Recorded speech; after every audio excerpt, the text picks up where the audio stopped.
Hello friends, पूजा story channel में आप सबका स्वागत है। मेरी बहन इतनी सुंदर थी कि कोई उन्हें देखकर पागल हो जाए। पहले तो वह दिखने में बच्ची लगती थी, लेकिन अब तो मुझे ऐसा लगने लगा है कि बहन को ही अपनी पत्नी बना लूं। मेरी दीदी का नाम पूजा है, वह दिखने में बहुत, और अगर कोई भी उन्हें एक बार देख ले तो उन्हें अपनी पत्नी बनाने की कल्पना करने लगेगा। वह 24 साल की होने वाली थी, लेकिन अभी तक उनकी शादी नहीं हुई थी। मम्मी पापा दीदी के लिए रिश्ते देखने चालू कर दिए थे, लेकिन उनकी शादी कहीं नहीं बैठी। जब पापा अपने दीदी की कुंडली एक ज्योतिषी को दिखाई तो पता चला कि दीदी की कुंडली में दोस्त है। जैसे जैसे दिन बढ़ते जा रहे थे, वैसे वैसे दीदी का मन भी अपने पति के साथ रहने का करने लगा। दीदी जो चाहती थी वह शादी से पहले नहीं हो सकता था। एक दिन मैंने कहा, दीदी तुम्हें मम्मी बुला रही है। उसके बाद में उनके कमरे में आ गया। वैसे तो मेरी दीदी बहुत भोली लगती थी, लेकिन मुझे नहीं पता था कि उनके भोले चेहरे के पीछे एक और चेहरा है। जब मैं दीदी को देखा था तो उन्हें भी पता चल गया होगा कि मैं उन्हें देख लिया है, लेकिन इस बारे में ना तो मैं कुछ बोल रहा था और ना ही दीदी। फिर शाम को हम सब बैठकर खाना खा रहे थे, तभी दीदी मुझे कुछ इशारा करके बोल रही थी, लेकिन मैं उनकी बात नहीं समझा। जब मैं खाना खा लिया तो दीदी बोली, चल भाई हम छत पर घूम कर आते हैं।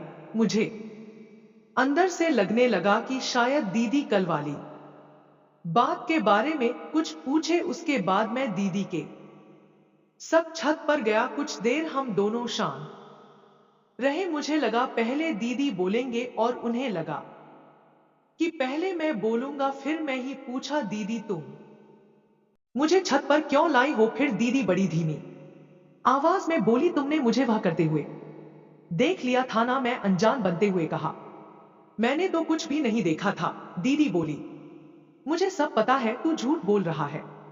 दीदी बार बार घूमकर मुझे इस बारे में पूछ रही थी। मैंने बोल दिया। मैंने कहा, हाँ दीदी मैंने देख लिया। हाँ लेकिन एक बात बताओ, तुम ऐसा क्यों कर रही थी? तो दीदी मेरे हाथ पकड़कर नीचे बैठा लिया और बोली, देख छोटू, तुझे औरतों के बारे में पता नहीं है। जब हम बड़े हो जाते हैं तो हमें शादी किए बिना रहना बहुत मुश्किल होता है। मैंने कहा, दीदी एक दिन तो तुम्हारी शादी हो ही करती हो। फिर दीदी बोली, तू मेरी बात नहीं समझेगा, और वह नीचे चले गए। मुझे सब समझ में आ रहा था, नहीं तो वहां इस तरह से मुझे बुलाकर शादी और अपने पति के बारे में बात नहीं करते। सच कहूं तो मुझे भी बहुत अच्छा लग रहा था। धीरे धीरे कुछ दिन बीत गए, लेकिन बीवी की शादी कहीं नहीं फिक्स हुई। मम्मी पापा को भी बहुत टेंशन हो रही थी कि बेटी घर में बैठी है। फिर एक दिन मैंने मम्मी से पूछा कि दीदी की कुंडली में जो दोष है उसका कोई उपाय नहीं है क्या? तो मम्मी जवाब नहीं दिए और बोले, तुम इस मामले में मत पढ़ो, तुम सिर्फ अपनी पढ़ाई पर ध्यान दो। मम्मी की बातों से लग रहा था कि उपाय जो भी हो, लेकिन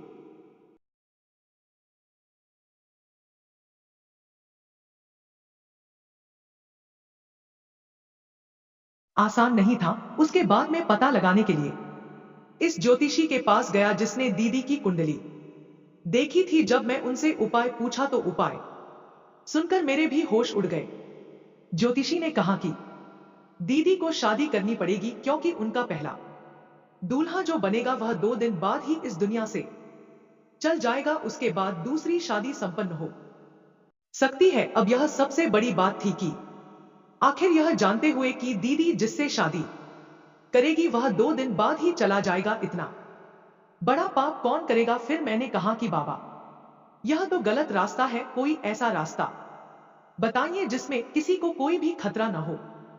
फिर वह बोले, एक रास्ता है। इससे पहले वह अपनी बात पूरी करते हैं, उनकी तबीयत बहुत ही ज्यादा खराब हो गई और सब लोग उनको लेकर अस्पताल चले गए। उसके बाद में घर लौट आया। जब मैं घर आया तो देखा मम्मी पापा बहुत खुश नजर आ रहे थे। मैंने मम्मी से पूछा, क्या बात है, तुम लोग बड़े खुश नजर आ रहे हो? तो पापा बोल, बेटा तेरी दीदी की शादी फिक्स हो गई है। मैंने कहा लेकिन किससे? तो बोले एक लड़का है, पर आपको तो पता है ना, मम्मी पापा की दीदी की जिससे शादी होगी। पहला लड़का चला जाएगा। तो मम्मी ने बोली अब इसके अलावा हमारे पास और कोई रास्ता भी तो नहीं है। हम पूजा की पहली शादी करके फिर 2 दिन बाद दूसरी शादी कर देंगे।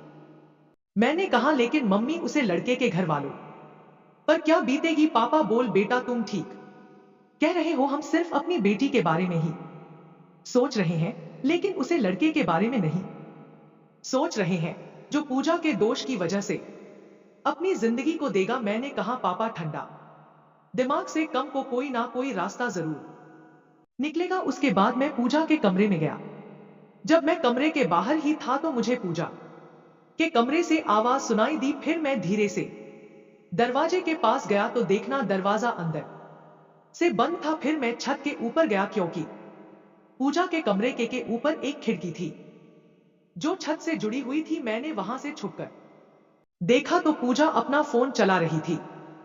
पूजा अपने पति के साथ रहने के लिए इस कदर उतावली थी कि वह मुझे ही अपने पति के रूप में स्वीकार करना चाहती थी, लेकिन सही बहन होने के नाते मैं रुक जाता था। उसके बाद में नीचे चला आया। मुझे जोरों की भूख लग रही थी तो मैंने मम्मी से कहा मम्मी जल्दी से खाना निकाल दो, मुझे भूख लग रही है। खाना खाने के बाद मैं अपने कमरे में आराम करने के लिए चला गया। मैं अपने कमरे में सोया था, तभी अचानक दीदी मेरे कमरे में आ गई। वह मुझसे बोली कि भाई, क्या तुम मेरे साथ पति पत्नी की तरह रह सकते हो? मैंने कहा वह सब तो ठीक है, लेकिन मैं तो तुम्हारा भाई हूं। दीदी बोली तो क्या हुआ, इसमें गलत क्या है?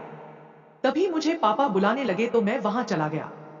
उसके बाद रात को मैं खाना खाकर सोने गया।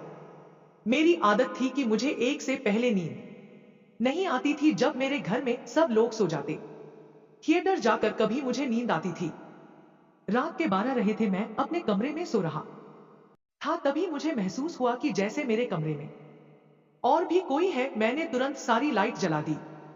काफी देर तक इधर देखने के बाद जब मुझे कोई नहीं लगा तो मैं सोने लगा कि दीदी की आदतें दिन खराब होती जा रही थी। अगर जल्दी उनकी शादी नहीं हुई तो वह मुझे ही अपना पति करने लगेंगे। तभी मुझे याद आया कि ज्योतिषी ने दीदी के लिए कुछ उपाय बताया था। फिर सुबह होते ही मैं ज्योतिषी के पास चला गया और ज्योति अब एकदम स्वस्थ थे। और मैं ज्योतिषी से पूछा, पंडित जी, आप मेरी दीदी की कुंडली देखे थे, उसमें बड़ा बड़ा बता रहे थे, वह बड़ा कैसे पूरा होगा?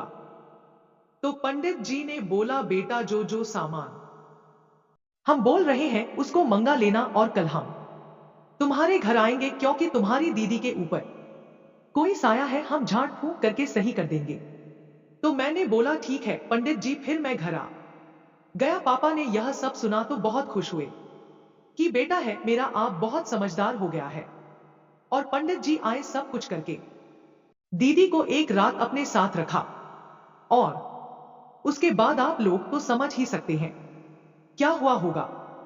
फिर उसके बाद दीदी की 2 दिन बाद शादी की बात भी पक्की हो गई। जहां से शादी फिक्स हो रही थी वहां से फोन आया था। पापा ने करीब आधे घंटे तक बात की और बोले वह लोग मान गए हैं। सब लोग बहुत खुश हैं। तो दोस्तों, यह रही आज की कहानी। पसंद आए तो हमारे चैनल को सब्सक्राइब कीजिएगा। धन्यवाद।